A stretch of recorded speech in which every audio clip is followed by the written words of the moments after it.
Well, it's been a while since we've done anything on the scoot here. I had other things to do, and I was waiting to get off my butt and order the parts. And so I got my, I don't know if you can see it down here or not, got the new air filter in. I'll go ahead and put the cover here on in a second. And I got the bearings for the right hand support arm on the other side of the rear wheel. I got the bearings and the two seals for that, and I also picked up an air filter, oil filter, and some spark plugs for my T-Max, so I can do the 24,000 on that, which is getting pretty close to 25,000. But here about maybe it's a month ago now, not too long after that last video, the one before this one, I was had some distilled water left over when I changed the cooling fluid antifreeze in the T-Max, and so I thought, well, before I put in antifreeze in this, I want to at least run one or two loads of water, just straight water, through the system. If cross fingers and whatever, this thing fires back up again. But as I was filling it up, I heard this little tink, tink, tink, tink, tink, and you may remember seeing me wonder where the hell this hose went to. Well, it's the carburetor heater, and it comes from that little tube right off underneath here that had the little barb on it, which I was trying to figure out a long time ago as to what that went to. So then I had to order it. Actually, I was able to find online the actual part number and the part for it, so I got a new hose just installed. What a pain in the ass that was to get it in and get the clips on. So that's all done, and let me show you something else too.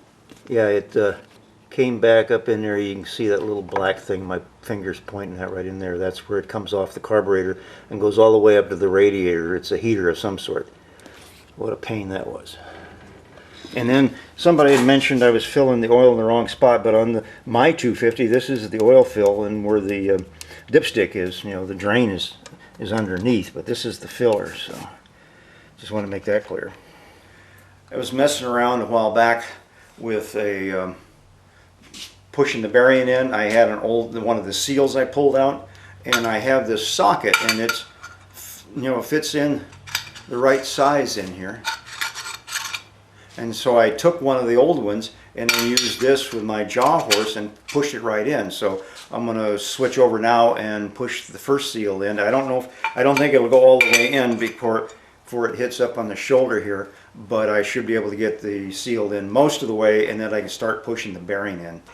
Well, we got the first seal, and this is facing the let's see, this is facing the inside, so the seal, the rubber part, always goes to the inside.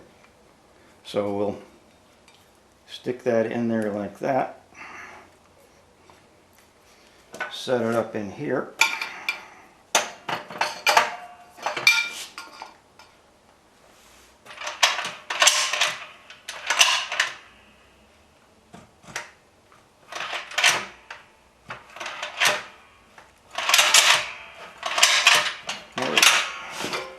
Okay, got it most of the way in.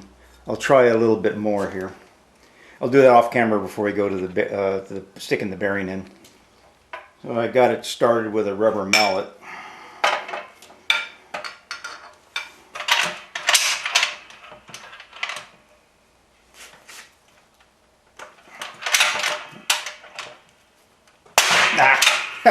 Guess it's not going to do it. Well, if there isn't one way, there's always another way. And so I got my 12-ton pudgy hydraulic jack out here, and I got some clamps, and it's pushing it back in now. I tell you, a hydraulic ram press is really something that everybody needs. I need to take this out and see how far I got to go on pushing the seal in. I don't want to crush the seal. Well, I have the seal pressed in and the bearings all in here. So let me go ahead and put the other, I got one more seal to stick in and we'll come back. Well, you can see I got both seals in there now. So let's go ahead and stick it on the scoot. Well, I got that on and the shims and it's tightened down. So now I gotta put this wheel deflector on, and it goes up in through here, in behind the air filter, and then it fits on this side, and there's another bolt on the other side. So I can do those off camera. I mean, it's just basically, you know, lining up and tighten some bolts. Now that I got this done, I can go ahead and put the muffler back on, and we're getting closer to firing this thing up. Well, I got the inner fender on, and then the shock absorber. So now I'm going to go get the muffler and bring that down. Well, it's back on. Everything mechanical is back on except for I need a battery. But now I can roll the scoot outside and jumper it with my truck battery. And I'll probably, you know, if it gets going again, I may take the muffler off and clean it up a little bit, or I may not. I'm going to see how much of a problem it's going to be to relicense this thing. So today I'm going to adjust the brake. I've already pulled the arm off the pin once and moved it back. When I first started working on it, I couldn't understand why over on the brake lever or the pedal, I'd push it down, I mean way down, and there would, you know, wouldn't be any brake, and then I'd have to choke it back up because they're only supposed to be about an inch and an eighth, some inch and a half travel. And so I had it all jammed up on the threads there, and it wouldn't set up right. I kept jumping the little spring for the lights or for the tail light off its mount. So, and then I remembered that, well, this guy was in an accident. Somebody pulled out in front of him, so he probably jammed on his foot on the brake with his full weight, and it had to have twisted down there around the pin. So I've got to go and redo it and set it back up to where I can get some range and have brake and all that kind of stuff. So we'll come back when I get done. I mean, it's just basically I got to pull that arm off. Well, I have it fixed.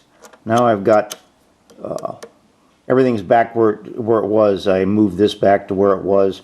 The spring has the right gap. I got plenty of tension, and I have about an inch and a quarter pedal play. What I had was I had there's a ring around this thing, and it was on this side, and it needed to be on the other side. And once I figured out that, you know, I'm sheathing, usually, you know, you have to crimp it up or want it to get more motion out of it. Well, this thing was on the wrong side. It just had a big wide open spot up in there. You know, I thought this would be behind here, but it isn't. The ridge is on this side, and the rubber expansion nut is on the inside of here. But it's protected. There's plenty of gap around it, so it's not going to get worn out. So we're back to where we should be, and the that mark right there on the arm is up with the center punch mark on the shaft. So we're copacetic. And you can see now I've got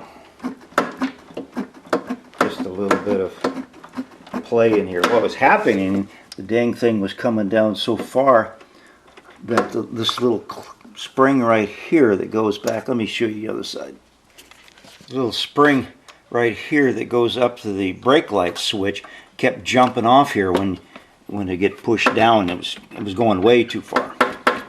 So now the brake cable is caught, let's see, between this lug here, which is a slide-in fit, and then the one on the back. So that limits how much play that the sheath can do. So all the travel play is then inside the cable here. So actually there's not much left to do except start this thing up. Well, there is one thing to check on the push the brake down, and then we have our, where in the hell did it go? Our parking brake.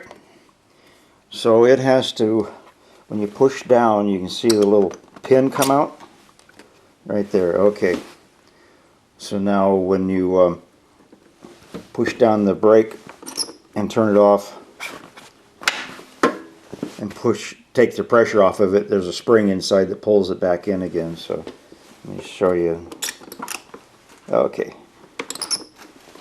There we go. Cool. Now we can start the engine up.